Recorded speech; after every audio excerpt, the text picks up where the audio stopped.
हमें कुछ, हमें ना भुट्टो चाहिए, हमें ना मुशर्रफ चाहिए, हमें ना जरदारी चाहिए, ना इमरान खान चाहिए, ना हमें नवाज शरीफ चाहिए, हमें नरेंद्र मोदी जैसा एक ऐसा हुक्मरान चाहिए जो हमारे टेढ़ों को सीधा कर सके। भाई वो लोग कर सकते हैं, वो जो है ना बहुत ही कैपेबल लोग हैं, और उनकी जो आप आईटी को देखें, उनका मैक्सिमम सेक्टर आप जो है ना देखें सारा इंडिया में बैठा हुआ है। वो चीज़ सारा मैक्सिमम जो है ना ओवरसीज इंडियन ओवरसीज बैठे हुए हैं, तो भाई वो कर सकते हैं। और हमारे यहाँ ये निज़ाम नहीं है, हमारे यहाँ अपने जो है ना मुस्तकबिल के लिए सोचा जा रहा है। जो हमारा अशराफी है ना जनाब जहाँ तक मुझे लगता है कि पाकिस्तान की जो हमें सियासी बातों के ऊपर तो बात करनी ही नहीं चाहिए। और दूसरी अगर मैं बात करता हूँ इंडिया की, तो जनाब इंडिया ने रशिया के साथ सस्ते दामों पे तेल की ट्रेड की है।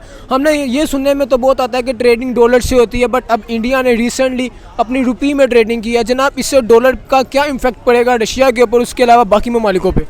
अब इसी चीज़ को देखें ना, अब मेन बात ये है कि इंडिया अमेरिका का पार्टनर है, ठीक है।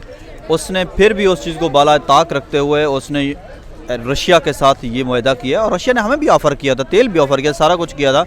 लेकिन हम वो कहते हैं ना कि हम इनके ग़ुलाम हैं ना, उन्होंने अमेरिका ने हमें वो ड्रिप लगाई और हम उसके ऊपर चल रहे हैं। मेन मसला ये, हमारे वज़ीर दिफा जब ये बात कह दें कि हम जो है ना ड्रिप पे लगा हुआ और सारा कुछ चल रहा है, तो फिर तो ऐसा होगा, साफ ज़ाहिर है। उन्होंने इन्वेस्टमेंट की है पूरी पीडीएम के ऊपर, अरबों रुपए उन्होंने, अरबों डॉलर निछावर किए हैं डेफिनेटली इनके। तो आपकी बात सही है, रशिया के साथ ऑयल की वजह से, क्योंकि Russian oil is cheaper than other countries, ठीक है। उसमें हमारा फ़ायदा ये है कि यहाँ पे जो अब ऑयल की प्राइसेस बढ़ी हैं वो नहीं बढ़नी थी, ठीक है। उसमें लोगों का फ़ायदा होता है, ठीक है। अब जो लोग मैंने देखा है कि जो जिनके पास गाड़ियाँ थी वो मोटरसाइकिल पे आ गए हैं, और मोटरसाइकिल वाले साइकिल पे आ गए। जनाब अगर मैं वही सारी दुनिया की मैं बात कर ले, तो जितनी भी कंट्रीज़ हैं मैं उनकी बात कर ले, तो वो सारी सपोर्ट कर रही हैं इंडिया को। क्या कहेंगे कि इंडिया क्या अभी भी सुपर पावर बन जाएगा? बन जाएगा नहीं, बहरहाल इंडिया जो है ना वो लोग बनिए हैं, बहुत शातिर हैं।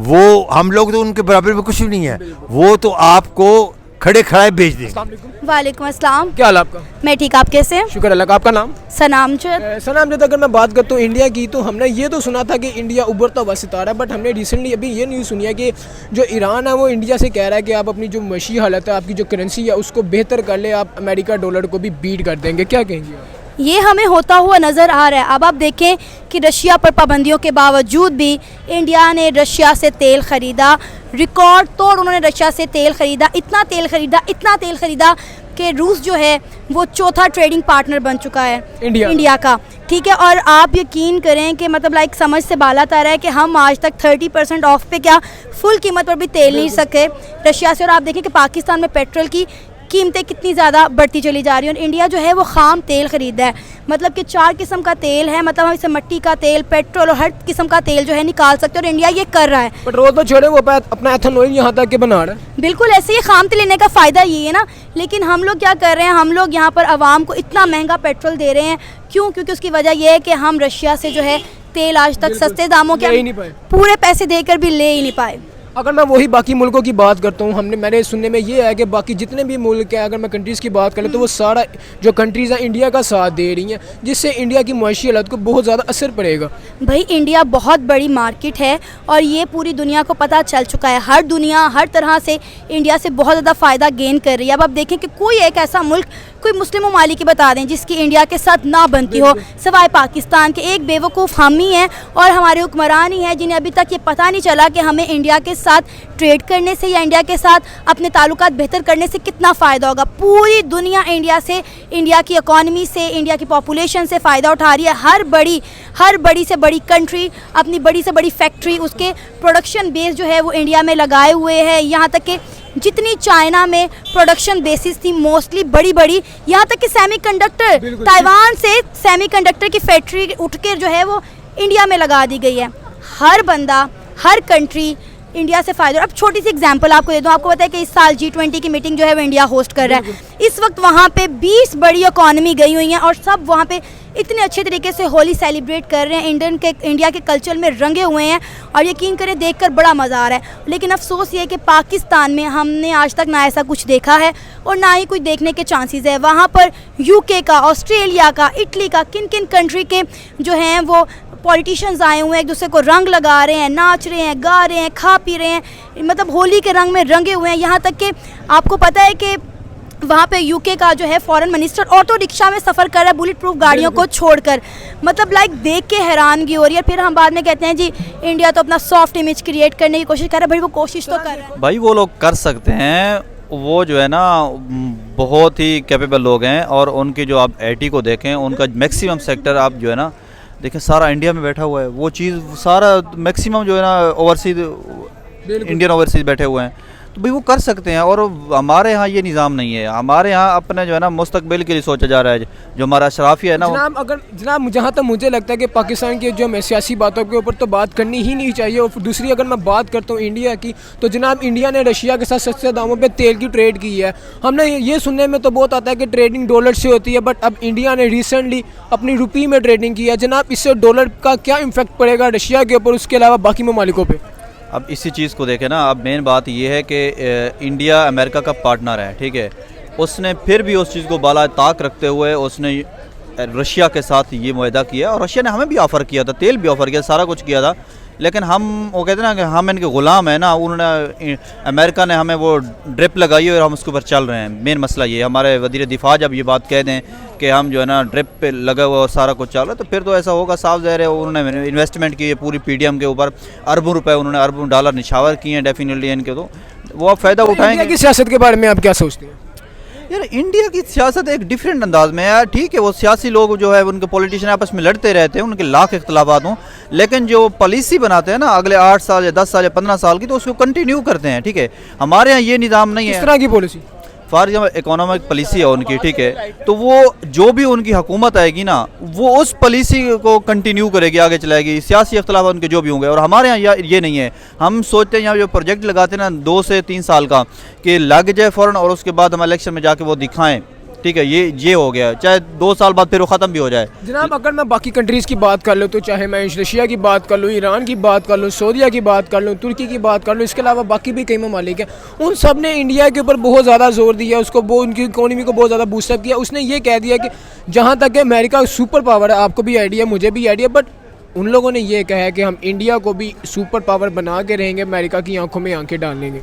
नहीं, बेसिकली उसको अमेरिका सपोर्ट कर रहा है और वो उसको जो है ना चाइना के अगेंस्ट खड़ा कर रहा है। ठीक है, इस चीज़ को आप समझें। इंडिया की पॉपुलेशन बहुत ज़्यादा है, ठीक है, और वहाँ पे वो लोग जो है ना इन्वेस्टर को ले के आते हैं और उनको फैसिलिटेट करते हैं। और हमारे यहाँ ये निज़ाम नहीं है। हमारे यहाँ ले के आते हैं और उसको खाते हैं, फिर कहते हैं आधा तुम खा लो आधा हम खाएंगे, बस अवाम जाए। बात सही है। रशिया के साथ ऑयल की वजह से, क्योंकि Russian oil is cheaper than other countries, ठीक है, उसमें हमारा फ़ायदा ये है कि हम यहाँ पे जो अब ऑयल की प्राइसेस बढ़ी हैं वो नहीं बढ़नी थी। ठीक है, उसमें लोगों का फ़ायदा होता है। ठीक है, अब जो लोग मैंने देखा है कि जो जिनके पास गाड़ियाँ थी वो मोटरसाइकिल पे आ गए हैं और मोटरसाइकिल वाले साइकिल पे आ गए। जनाब अगर मैं वही सारी दुनिया की मैं बात कर ले, तो जितनी भी कंट्रीज़ हैं मैं उनकी बात कर ले, तो वो सारी सपोर्ट कर रही हैं इंडिया को। क्या कहेंगे कि इंडिया क्या अभी भी सुपर पावर बन जाएगा? बन जाएगा नहीं, बहरहाल इंडिया जो है ना वो लोग बनिए हैं, बहुत शातिर हैं। वो हम लोग तो उनके बराबर में कुछ भी नहीं है। वो तो आपको खड़े खड़ाए बेच देंगे। अनफॉर्चुनेटली मतलब कि दे आर नॉट सिंसियर। और जो कश्मीर में वो कर रहे हैं ब्रूटल मतलब कि रास्ता कर रहे हैं अख्तियार, दैट इज़ वेरी बैड। जनाब कश्मीर वाले तो खुद कहते हैं कि अगर हमें पाकिस्तान फैसिलिटीज़ प्रोवाइड नहीं करेगा तो हम अपने आप को जम्मू कश्मीर के साथ जोड़ लेंगे, तो फिर हम हर दफ़ा ही कश्मीर का मुद्दा क्यों उठा लेते हैं? सर देखिए, उठाते हैं ना तो उसका रिजल्ट तो अभी तक नहीं मिला। बिल्कुल, क्या फ़ायदा। ठीक है, वहाँ पे जो एक थे अपना क्या नाम है लीडर थे कश्मीर के अवैस के, पता नहीं क्या नाम है, उनकी मिसेज जो थी वो भी काफ़ी स्पीचेस वगैरह करती रही हैं। तो वो देखना तो ये where lies the result, result तो कुछ भी नहीं रहता। जनाब देखिए, मैं वही बात करना चाह रहा हूँ, हमारे बिलावल भुट्टो साहब की मैं बात कर लेता हूँ। उन लोगों का ये कहना था कि जो कश्मीर की ख़वातीन है, जो आज़ाद कश्मीर की ख़वातीन है, वो महफूज नहीं है, वो गैर महफूज है। तो एक तरफ इंडिया ने भी यही कहा कि आप पहले अपने घर को संभाल लें, कश्मीर के मुद्दे पर हम बाद में बात करेंगे। क्या उनका ये पॉइंट ऑफ व्यू बिल्कुल ठीक था? कहने बिल्कुल ठीक, बिल्कुल ठीक था। पहले अपने घर का तो देखें, यहाँ जो हालात हो रहे हैं। तो मैंने आई एम 73 ईयर्स ओल्ड, मैं अपनी ज़िंदगी में ऐसे हालात नहीं देखे जहाँ से जो हम अब फेस कर रहे हैं। तो ये हालात कौन लेके आया? इसको जो काम चल रहा है इस टाइम अपने पाकिस्तान मुल्क के अंदर, तो इसको किसने मज़ीद ख़राब कर दिया? सर ये लोगों ने किया, मतलब कि लोग, क्योंकि हम आपस में ही नहीं सिंसियर। तो हुक्मरानों की कोई नाअहली नहीं है? हुक्मरानों की भी है, सबसे बड़ी तो उन्हीं की है। हुक्मरान जो होते हैं वो एक चीज़ को देखते हैं कि ये चीज़ इस तरह स्ट्रीमलाइन होगी, वैसे करें, ठीक है। वो तो आराम से सैरे कर लेते हैं और बड़ा फ़ायदे उठाते हैं, ठीक है कि नहीं। तो वो लोग तो उनको तो कोई फ़र्क नहीं पड़ता। बिल्कुल। मारे तो वो जाते हैं जो कि सैलरीड पर्सन है या जिनकी बिजनेस है, दे सफ़र। अगर बात करें तो होली की बात करें तो जिस तरह से आपने मुझे बताया कि दुनिया की जितनी बड़ी इकोनॉमी है वो सारी इंडिया के अंदर आई है, यूएन की मीटिंग के साथ साथ एक होली भी वो मना रही है। हमारे मुल्क में होली तो मनाई जाती है, हम ये चीज़ें तो उन लोगों से सीखते हैं, बट हम अगर टेक्नोलॉजी की बात करते हैं तो हम ये उनसे क्यों नहीं सीखते हैं? यही तो बात है, हमने वही चीज़ें देखनी है जिसमें हम इंजॉय कर सकें, जिसमें मेहनत होती है वो हम नहीं कर सकते। और आपको पता है इंडिया के साथ ताल्लुकात हमारे तब बेहतर हों जब हम यहाँ पे कुर्सी की जंग लड़ना छोड़ें।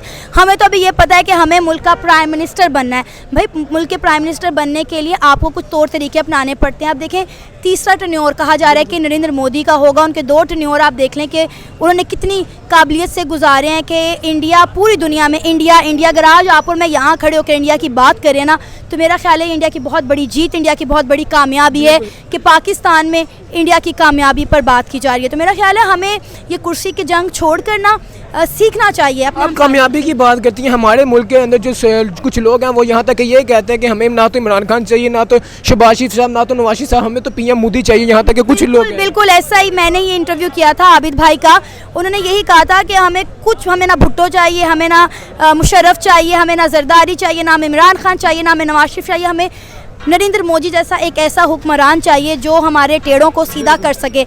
मतलब उस बंदे की स्टेटमेंट सुनने के बाद मुझे भी वाकई में लगा कि शायद हमें और हमारे मुल्क को एक नरेंद्र मोदी जैसे प्राइम मिनिस्टर की ज़रूरत है जो यहाँ के सियासतदानों को बताए कि सियासत क्या होती है। सियासत ये नहीं है कि कुर्सी पर बैठ अपनी जेबें भर ले, मुल्क को लेकर चलो, आवाम को एजुकेट करो, मुल्क को बनाने की तरफ लाओ। आप देखें हमारे मुल्क में शरह गुर्बत कितनी ज़्यादा बढ़ गई, फिर हम बात करते हैं भाई इंडिया में तो पाकिस्तान से ज़्यादा गुर्बत है। बिल्कुल ऐसे ही हम नहीं, ये सारे लोग ही कहते हैं, बट उन लोगों को इस बात का इल्म नहीं है कि इंडिया आज जिस हालत में है, चाहे वो इंदर बेरोजगारी बहुत ज़्यादा, बट ग्रो तो कर गया ना, पाकिस्तान से बेहतर तो हो गया ना। भाई दुनिया की 5वीं बड़ी इकॉनमी यूके को पीछे छोड़कर वो बन चुका है, आने वाले कुछ सालों में तीसरी बन जाएगा और दुनिया की सुपर पावर बनने जा रहा है। अब आप और क्या चाहते हैं? चांद पे वो लोग जा चुके हैं, मरीख के लिए वो एयरक्राफ्ट वो तैयार कर रहे हैं। अब आप मुझे बताएं आप क्या चाहते हैं? यहाँ तक कि मैं अगर बात करता हूँ अपने इंडिया की बात करें तो इंडिया ने यहाँ तक कि अमेरिका को भी सुपर पावर को ये कह दिया कि हम किसी के गुलाम नहीं हैं। बिल्कुल, और हमने भी एक दफ़ा एब्सोल्युटली नॉट कहा था और बस उसके बाद हम कुछ नहीं कह सके और उसके बाद आज तक हम वो खमियाजा ही भुगत रहे हैं। बिल्कुल ऐसा ही। अब आप देख लें हम लोग आज तक, मुझे कोई एक कंट्री बता दें जिसके साथ हमारे ताल्लुकात अच्छे हों। एक चाइना हमें सपोर्ट करता है, वो भी अपने फ़ायदे के लिए, अदरवाइज़ मेरा नहीं ख्याल कि चाइना ने भी पाकिस्तान के अंदर से जो सी पैक बना रहा था कंस्ट्रक्शन का काम छोड़ के चला गया कि उसने ये कहा कि अगर आप कंस्ट्रक्शन के पैसे में अदा नहीं करते तो हम आपके ऊपर फाइन लगा देंगे। सिर्फ चाइना ही नहीं, अगर मैं इराक की बात कर लूँ तो ईरान की बात कर लूँ तो ईरान ने भी ये कह दिया कि अगर आप अपनी पाइपलाइन का काम स्टार्ट नहीं करते तो हम आपको $18 बिलियन का फाइन कर देंगे। मुझे जहाँ तक ये लगता है कि हमारे मुल्क में तो यहाँ पे तो आगे ही कर्जा नहीं है, तो हम $18 बिलियन का फाइन कहाँ से पैसे देना चाहेंगे हमारे टॉपिक के लिहाज से जो ऑडियंस आपको देख रही है। मैं ये चाहूँगी कि अगर हम इस वक्त इंडिया की काबिलियत की, इंडिया की अचीवमेंट की, इंडिया की करेंसी के वैल्यू बढ़ने की तारीफ़ें कर रहे हैं तो मेरा ख्याल है हमारे हुक्मरान को इंडिया से कुछ सीखना चाहिए। अगर एक बच्चा क्लास में नालायक होना तो वो हमेशा पढ़े लिखे बच्चे के साथ, सबसे लायक बच्चे के साथ बैठता है ताकि मेरे भी कुछ अच्छे नंबर आ जाए। तो इस वक्त पाकिस्तान का भी यही हाल है, हम एक नालायक बच्चा और इंडिया एक जो है वो हमारा क्लास का लायक बच्चा है। तो मेरा ख्याल है अब वक्त आ गया कि इस नालायक बच्चे को लायक बच्चे के साथ दोस्ती करनी चाहिए और अपने आप को थोड़ा बेहतरी की तरफ लाना चाहिए।